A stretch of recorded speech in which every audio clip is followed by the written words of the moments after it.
ಋಗ್ವೇದದ ತಾತ್ವಿಕ ಜಗತ್ತನ್ನ ನಾವು ನೋಡಿದಾಗ ಅಲ್ಲಿ ಕೆಲವು ಪರಿಕಲ್ಪನೆಗಳು ಕೇವಲ ದೇವತೆಗಳಾಗಿ ಉಳಿಯಲ್ಲ, ಬದಲಿಗೆ ಇಡೀ ಬ್ರಹ್ಮಾಂಡದ ಆಧಾರ ಸ್ತಂಭಗಳಾಗಿ ನಿಲ್ತವೆ. ಅವುಗಳಲ್ಲಿ ಅತಿ ಮುಖ್ಯವಾದದ್ದು ಅಗ್ನಿ. ಹಾಗಿದ್ರೆ ಬನ್ನಿ, ಈ ವಿಶ್ಲೇಷಣೆಯಲ್ಲಿ ಅಗ್ನಿಯ ಆಳವಾದ ಬ್ರಹ್ಮಾಂಡದ ಮಹತ್ವವನ್ನ ಅರ್ಥ ಮಾಡ್ಕೊಳ್ಳೋಣ.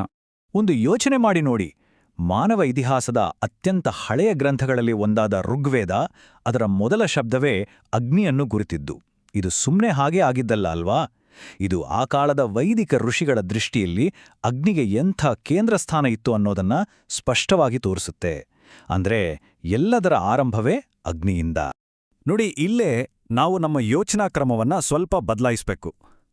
ಅಗ್ನಿ ಅಂದ್ರೆ ಕೇವಲ ಒಂದು ಭೌತಿಕ ಬೆಂಕಿ ಅಥವಾ ಬೆಂಕಿಯ ದೇವತೆ ಅಂತ ನೋಡಿದ್ರೆ ಅದರ ನಿಜವಾದ ಸ್ವರೂಪವನ್ನ ನಾವು ಸೀಮಿತಗೊಳಿಸಿದ ಹಾಗಾಗತ್ತೆ. ಋಗ್ವೇದದ ಪ್ರಕಾರ ಅಗ್ನಿ ಅನ್ನೋದು ಒಂದು ತತ್ವ, ಒಂದು ಶಕ್ತಿ. ಇದು ಸಂಪರ್ಕ ಮತ್ತು ಪರಿವರ್ತನೆಯ ಮೂಲಭೂತ ತತ್ವ. ಸರಿ, ಅಗ್ನಿಗೆ ಈ ಬ್ರಹ್ಮಾಂಡದ ಪಾತ್ರವನ್ನ ಸರಿಯಾಗಿ ಅರ್ಥ ಮಾಡ್ಕೋಬೇಕು ಅಂದ್ರೆ ಮೊದಲು ಅದರ ಅತ್ಯಂತ ಪ್ರಮುಖ ಕಾರ್ಯವಾದ ಹೋತೃವಿನ ಪಾತ್ರದ ಬಗ್ಗೆ ತಿಳಿದುಕೊಳ್ಳೋಣ. ಸಂಸ್ಕೃತದಲ್ಲಿ ಹೋತೃ ಅಂದ್ರೆ ಆವಾಹಿಸುವನು ಅಂತ ಅರ್ಥ, ಅಂದ್ರೆ ಕರೆಯುವನು. ಯಜ್ಞದ ಸಂದರ್ಭದಲ್ಲಿ ದೇವತೆಗಳನ್ನ ಆ ಧಾರ್ಮಿಕ ಕ್ರಿಯೆಯಲ್ಲಿ ಭಾಗವಹಿಸಲು ಆವಾಹಿಸುವ ಮುಖ್ಯ ಪುರೋಹಿತನನ್ನ ಹೋತೃ ಅಂತ ಕರೀತಾರೆ. ನೋಡಿ, ಇದೇ ಬಿರುದನ್ನ ಅಗ್ನಿಗೆ ಕೊಡಲಾಗಿದೆ. ಋಗ್ವೇದದ ಮೊದಲನೇ ಶ್ಲೋಕವನ್ನೇ ಗಮನಿಸಿ, ಅದು ಅಗ್ನಿಯನ್ನು ಹೋತಾರಂ ಅಂತಾನೆ ಕರೆಯುತ್ತೆ. ಇದರರ್ಥ ಏನು ಅಂದ್ರೆ, ಅಗ್ನಿಯೇ ಆ ಮೊದಲ ಆಹ್ವಾನವನ್ನ ನೀಡೋನು.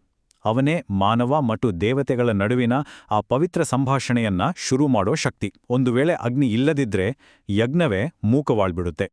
ಹಾಗಾಗಿ ಇಲ್ಲಿ ನಾವು ಅರ್ಥ ಮಾಡ್ಕೊಳ್ಬೇಕಾದ ಮುಖ್ಯ ಅಂಶ ಏನು ಅಂದ್ರೆ, ಹೋತೃವಾಗಿ ಅಗ್ನಿಯ ಕಾರ್ಯ ಕೇವಲ ಒಂದು ಧಾರ್ಮಿಕ ವಿಧಿಯಷ್ಟೇ ಅಲ್ಲ, ಇದು ಒಂದು ಬ್ರಹ್ಮಾಂಡದ ಘಟನೆ. ಅಗ್ನಿ ಇಲ್ಲದಿದ್ರೆ ಬೇರೆ ಬೇರೆಯಾಗಿ ಉಳಿತಿದ್ದ ಜಗತ್ತುಗಳ ನಡುವೆ ಅವನೇ ಒಂದು ಸೇತುವೆಯನ್ನ ಕಟ್ತಾನೆ. ಹೀಗೆ ಆವಾಹಕನಾಗಿ ಅಗ್ನಿ ಕೇವಲ ದೇವತೆಗಳನ್ನ ಕರೆಯೋದಿಲ್ಲ, ಬದಲಾಗಿ ಅವನು ಮಾನವ ಮತ್ತು ದೈವೀ ಶಕ್ತಿಗಳ ನಡುವೆ ಮೊದಲ ಸಂಪರ್ಕವನ್ನೇ ಸ್ಥಾಪಿಸ್ತಾನೆ. ಈ ಮೊದಲ ಸಂಪರ್ಕ ಇದೆಯಲ್ಲ, ಇದರ ಮಹತ್ವವೇ ಅವನ ಮುಂದಿನ ಪಾತ್ರಕ್ಕೆ ದಾರಿ ಮಾಡಿಕೊಡುತ್ತೆ. ಸರಿ, ಅಗ್ನಿ ದೇವತೆಗಳನ್ನ ಆವಾಹನೆ ಮಾಡಿದ ಮೇಲೆ ಅವನ ಮುಂದಿನ ಪಾತ್ರ ಶುರುವಾಗುತ್ತೆ. ಇದು ಅವನನ್ನ ಕೇವಲ ಆವಾಹನಕಾರನಾಗಿ ಉಳಿಸ್ದೆ ಒಂದು ಹೆಜ್ಜೆ ಮುಂದೆ ಕರ್ಕೊಂಡೋಗುತ್ತೆ. ಈಗ ಅವನು ದೂತನಾಗುತ್ತಾನೆ. ದೂತ ಅಂದ್ರೆ ಸಂದೇಶವಾಹಕ. ಈಗ ಅಗ್ನಿ ಕೇವಲ ದೇವತೆಗಳನ್ನ ಕರೆಯೋದಿಲ್ಲ, ಬದಲಿಗೆ ಅವನು ಮಾನವರ ಪ್ರಾರ್ಥನೆಗಳನ್ನ, ಅವರ ಆಶಯಗಳನ್ನ ಮತ್ತು ಆಹುತಿಗಳನ್ನ ದೇವತೆಗಳಿಗೆ ತಲುಪಿಸ್ತಾನೆ. ಅಷ್ಟೇ ಅಲ್ಲ, ಅದಕ್ಕೆ ಪ್ರತಿಯಾಗಿ ದೇವತೆಗಳ ಆಶೀರ್ವಾದವನ್ನ, ಅವರ ಜ್ಞಾನವನ್ನ ಮನುಷ್ಯರಿಗೆ ತಂದುಕೊಡ್ತಾನೆ. ಇಲ್ಲಿ ಅಗ್ನಿಯನ್ನ ಕೇವಲ ಸಂದೇಶ ಸಾಗಿಸುವನಾಗಿ ನೋಡಬಾರ್ದು. ಅವನೇ ಆ ಸಂವಹನದ ಮಾಧ್ಯಮ, ಒಂದು ಜೀವಂತ ಸೇತುವೆ. ನೋಡಿ, ಬೆಂಕಿಯ ಕಿಡಿಗಳು ಹೇಗೆ ಸಹಜವಾಗಿ ಮೇಲಕ್ಕೆ ಏರ್ತವೆಯೋ ಹಾಗೆಯೇ ನಮ್ಮ ಪ್ರಾರ್ಥನೆಗಳು ಅವನ ಮೂಲಕವೇ ದೇವಲೋಕಕ್ಕೆ ತಲುಪ್ತವೆ. ಅಗ್ನಿಯ ಈ ದೂತನ ಕಾರ್ಯದಿಂದ ಏನಾಗತ್ತೆ ಅಂದ್ರೆ, ನಮ್ಮ ಪೂಜೆ ಕೇವಲ ಒಂದು ಏಕಮುಖ ಸಂಭಾಷಣೆಯಾಗಿ ಉಳಿಯಲ್ಲ, ಬದಲಿಗೆ ಅದೊಂದು ಪವಿತ್ರ ವಿನಿಮಯವಾಗಿ ಬದಲಾಗತ್ತೆ. ಅಗ್ನಿಯೇ ಇಲ್ಲದಿದ್ರೆ ನಮ್ಮ ಆರಾಧನೆ ಕೇವಲ ನಮ್ಮ ಮಾತಾಗಿರ್ತಿತ್ತು. ಆದರೆ ಅಗ್ನಿ ಈ ಸಂವಹನವನ್ನ ದ್ವಿಮುಖವಾಗಿಸಿ ಒಂದು ಪವಿತ್ರ ವಿನಿಮಯವನ್ನ ಸೃಷ್ಟಿಸುತ್ತಾನೆ. ಇದು ಮಾನವರು ಮತ್ತು ದೇವತೆಗಳ ನಡುವಿನ ಸಂಬಂಧವನ್ನ ಜೀವಂತವಾಗಿಡುತ್ತೆ. ಹೀಗೆ ಅಗ್ನಿ ಕೇವಲ ಮಾತುಗಳನ್ನಷ್ಟೇ ಸಾಗಿಸಲ್ಲ, ಅವನು ಸಂಬಂಧಗಳನ್ನೇ ಬೆಸೆಯುತ್ತಾನೆ. ಬ್ರಹ್ಮಾಂಡದ ಈ ಸಂವಹನಕಾರನ ಪಾತ್ರ ಇದೆಯಲ್ಲ, ಇದು ಕೇವಲ ಶುರು ಅಷ್ಟೇ. ಈ ಸಂವಹನವನ್ನ ಪೋಷಿಸುವುದೇ ಅವನ ಮುಂದಿನ ಕೆಲಸ. ಸಂಪರ್ಕ ಸ್ಥಾಪನೆ ಆಯಿತು, ಸಂವಹನ ಶುರುವಾಯಿತು. ಇದರ ನಂತರ ಅಗ್ನಿ ತನ್ನ ಮೂರನೇ ಪ್ರಮುಖ ಪಾತ್ರವನ್ನ ವಹಿಸ್ತಾನೆ. ಅದು ಆಹುತಿಗಳನ್ನ ಸಾಗಿಸುವುದು, ಅಂದ್ರೆ ವಾಹನನ ಪಾತ್ರ. ವಾಹನ ಅಂದ್ರೆ ಸಾಗಿಸುವಂಥದ್ದು ಅಂತ. ಈಗ ಯಜ್ಞದಲ್ಲಿ ನಾವು ತುಪ್ಪ, ಧಾನ್ಯಗಳಂತಹ ಭೌತಿಕ ವಸ್ತುಗಳನ್ನ ಅರ್ಪಿಸ್ತೀವಿ ಅಲ್ವಾ? ಆದರೆ ದೇವತೆಗಳು ಈ ವಸ್ತುಗಳನ್ನ ನೇರವಾಗಿ ತಿನ್ನೋದಿಲ್ಲ, ಬದಲಿಗೆ ಅದರ ಸೂಕ್ಷ್ಮ ಸಾರ ಅಂದ್ರೆ ರಸವನ್ನ ಮಾತ್ರ ಗ್ರಹಿಸ್ತಾರೆ. ಇದು ಅಗ್ನಿಯ ಪರಿವರ್ತಕ ಶಕ್ತಿಯನ್ನ ಅದ್ಭುತವಾಗಿ ತೋರಿಸುತ್ತೆ.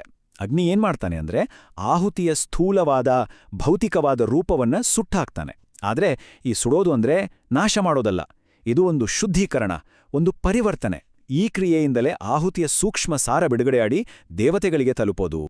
ಇದು ಸುಮ್ಮನೆ ಒಂದು ಸಾಂಕೇತಿಕ ಕ್ರಿಯೆ ಅಂತ ಅನ್ಕೋಬೇಡಿ. ವೈದಿಕ ದೃಷ್ಟಿಕೋನದಲ್ಲಿ ಈ ಆಹುತಿಗಳು ದೇವತೆಗಳಿಗೆ ಆಹಾರ, ಅದು ಅವರನ್ನ ಪೋಷಿಸುತ್ತೆ. ಹೀಗೆ ಪೋಷಣೆಗೊಂಡ ದೇವತೆಗಳು ಪ್ರತ್ಯಾಗಿ ಮಳೆ, ಸಮೃದ್ಧಿ, ಸ್ಥಿರತೆಯನ್ನ ಕೊಟ್ಟು ಬ್ರಹ್ಮಾಂಡದ ಕ್ರಮವನ್ನ ಅಂದ್ರೆ ಋತವನ್ನ ಕಾಪಾಡ್ತಾರೆ. ಅಂದ್ರೆ ನೋಡಿ, ಅಗ್ನಿ ಇಡೀ ಬ್ರಹ್ಮಾಂಡದ ಚಕ್ರವನ್ನೇ ಪೋಷಿಸುವ ಒಂದು ಪ್ರಮುಖ ಕೊಂಡಿಯಾಗ್ತಾನೆ. ಒಂದು ಭೌತಿಕ ವಸ್ತುವನ್ನ ದೈವಿಕ ಶಕ್ತಿಯಾಗಿ ಪರಿವರ್ತಿಸುವ ಈ ಪ್ರಕ್ರಿಯೆ ಇದೇ ಬ್ರಹ್ಮಾಂಡದ ಸಮತೋಲನಕ್ಕೆ ಆಧಾರ. ಈ ಸ್ಥಿರವಾದ ಪೋಷಣೆಯ ಶಕ್ತಿಯೇನಿದೆ, ಇದೇ ಅಗ್ನಿಯ ಮುಂದಿನ ಬಹುಮುಖ್ಯ ಪಾತ್ರಕ್ಕೆ ಅಡಿಪಾಯ. ಇಲ್ಲಿಯವರೆಗೂ ನೋಡಿದ್ದು ಯಜ್ಞಕ್ಕೆ ಸಂಬಂಧಪಟ್ಟಿದ್ದು. ಆದರೆ ಅಗ್ನಿಯ ಪಾತ್ರ ಕೇವಲ ಯಜ್ಞದ ಸ್ಥಳಕ್ಕೆ ಸೀಮಿತವಾಗಿಲ್ಲ. ಅದು ನಮ್ಮ ಮನೆಗಳವರೆಗೂ, ಇಡೀ ಬ್ರಹ್ಮಾಂಡದ ವ್ಯವಸ್ಥೆಯವರೆಗೂ ಹಬ್ಬಿದೆ. ಇಲ್ಲಿ ನಾವು ಅವನನ್ನ ಗೋಪ ಅಂದ್ರೆ ರಕ್ಷಕನಾಗಿ ನೋಡ್ತೀವಿ. ಗೋಪ ಅಂದ್ರೆ ರಕ್ಷಕ ಅಥವಾ ಪಾಲಕ. ಅಗ್ನಿ ಕೇವಲ ಆಚರಣೆಗಳ ರಕ್ಷಕ ಅಷ್ಟೇ ಅಲ್ಲ, ಅವನು ಮನೆಯ ರಕ್ಷಕ, ಜನರ ರಕ್ಷಕ, ಅದಕ್ಕಿಂತ ಎಲ್ಲದಕ್ಕಿಂತ ಹೆಚ್ಚಾಗಿ ಬ್ರಹ್ಮಾಂಡದ ನೈತಿಕ ಮತ್ತು ಭೌತಿಕ ಕ್ರಮವಾದ ಋತದ ರಕ್ಷಕ ಕೂಡ ಅವನೇ. ಅಗ್ನಿಯ ಈ ರಕ್ಷಕನ ಪಾತ್ರ ಇದೆಯಲ್ಲ, ಇದು 2 ಹಂತಗಳಲ್ಲಿ ಕೆಲಸ ಮಾಡುತ್ತೆ. ಒಂದು, ಮನೆಯ ಮಟ್ಟದಲ್ಲಿ. ಪ್ರತಿಯೊಂದು ವೈದಿಕ ಮನೆಯಲ್ಲೂ ಗೃಹಾಗ್ನಿ ಅನ್ನೋದು ಕೇಂದ್ರಬಿಂದು. ಅದು ಸುಮ್ಮನೆ ಅಡಿಗೆ ಮಾಡೋ ಬೆಂಕಿಯಲ್ಲ, ಅದು ಆ ಕುಟುಂಬದ ದೈವೀ ಕೇಂದ್ರ. ಇನ್ನು ಬ್ರಹ್ಮಾಂಡದ ಮಟ್ಟದಲ್ಲಿ ನೋಡೋದಾದ್ರೆ ಅದೇ ಅಗ್ನಿ ಸತ್ಯ ಮತ್ತು ಕ್ರಮಕ್ಕೆ ಸಾಕ್ಷಿಯಾಗಿ ನಿಲ್ತಾನೆ. ತುಂಬಾ ಸರಳವಾಗಿ ಯೋಚಿಸಿ. ಅಗ್ನಿಯ ಜ್ವಾಲೆ ಕತ್ತಲೆಯನ್ನ, ಅಪಾಯಕಾರಿ ಜೀವಿಗಳನ್ನ ದೂರ ಇಡುತ್ತೆ. ಇದು ಭೌತಿಕ ರಕ್ಷಣೆ. ಅದೇ ಸಮಯದಲ್ಲಿ ಅದರ ಬೆಳಕು ಸತ್ಯವನ್ನ ಪ್ರತಿನಿಧಿಸುತ್ತೆ, ಸುಳ್ಳು, ಅವ್ಯವಸ್ಥೆಯನ್ನ ದೂರ ಮಾಡುತ್ತೆ. ಹೀಗೆ ಅಗ್ನಿಯ ಉಪಸ್ಥಿತಿ ಅನ್ನೋದು ಭೌತಿಕವಾಗಿ ಮತ್ತು ಆಧ್ಯಾತ್ಮಿಕವಾಗಿ 2 ರೀತಿಯಲ್ಲೂ ಒಂದು ಸುರಕ್ಷಿತ, ಪವಿತ್ರ ಸ್ಥಳವನ್ನ ಸೃಷ್ಟಿ ಮಾಡುತ್ತೆ. ಹೀಗೆ ಮನೆಯ ಒಲೆಯ ಬೆಂಕಿಯಿಂದ ಹಿಡಿದು ಇಡೀ ಬ್ರಹ್ಮಾಂಡದ ಸತ್ಯವನ್ನ ಕಾಯುವ ಜ್ವಾಲೆಯವರೆಗೆ ಅಗ್ನಿ ರಕ್ಷಣೆಯ ಪ್ರತೀಕ.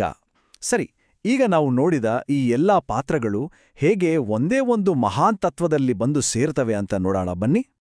ಇಲ್ಲಿವರೆಗೆ ನಾವು ಚರ್ಚೆ ಮಾಡಿದ ಎಲ್ಲಾ ಪಾತ್ರಗಳನ್ನ ಒಟ್ಟಿಗೆ ತಂದು ನೋಡಿದಾಗ ಅಗ್ನಿಯ ಒಂದು ಸಮಗ್ರ ಚಿತ್ರಣ ನಮ್ಗೆ ಸ್ಪಷ್ಟವಾಗಿ ಕಾಣಿಸುತ್ತೆ. ಈ 4 ಪಾತ್ರಗಳು ಬೇರೆ ಬೇರೆಯಲ್ಲ, ಬದ್ಲಿಗೆ ಒಂದಕ್ಕೊಂದು ಹೆಣೆದುಕೊಂಡಿವೆ.